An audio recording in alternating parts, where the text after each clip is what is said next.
Lavender Hill Loft. One aspect of being a good pigeon fancier and a good neighbor is to have an active program for fly and mosquito control. I like to do this in the beginning of the year, and I like to do it at the end of the year as it starts to turn into fall. The flies and bugs and critty crawlies and all those kind of things are starting to want to find a home for the winter, and they'll crawl into the cracks and crevices of your loft and your perches and your nest boxes. And I always find that this is a really good time to lay down permethrin and use other products that are effective in controlling flies, mosquitoes, cockroaches if you have them, red mites, pigeon lice, that kind of stuff, all those fun things. I use one product called Cutter for backyard bug control. This is a fogger. I take that and I put it up into my gable of my loft. Now this is a product that I do not ever allow my birds to come into contact with, but I do fog the very top of the loft. I close up the loft, I put the birds outside. As you can see, the door is shut. They will not have access to the inside of the loft for 3 to 4 hours.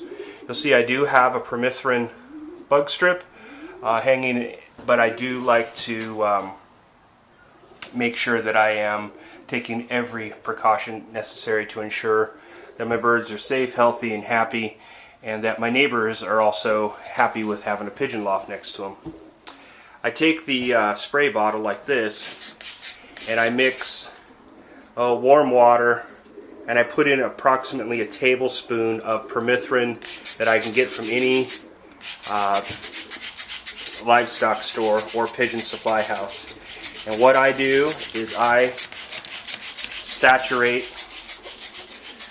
all the surfaces in my loft. And this will put up a anti-bug barrier for up to 6 months. Now I don't think it lasts 6 months, but this is stuff that dairymen and cattlemen and hog growers do on a somewhat regular basis. Make sure you do all the doors.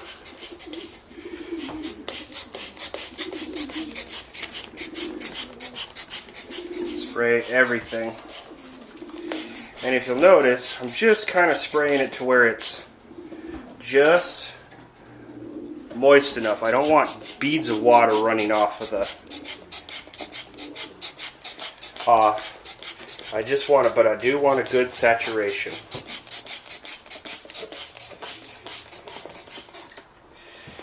I would highly recommend also not to have any feed or water trays or containers in the loft. You do not want your birds to drink or eat this stuff. Because I'm making it stronger solution than I normally would when I'm delousing my birds and putting that protective barrier on them. This is much stronger.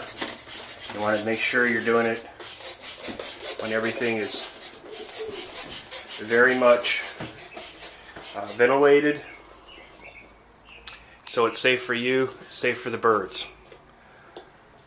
Taking care of flies and other nasty little critters at the end of the breeding season heading into the fall. Lavender Hill Loft, Washington, D.C.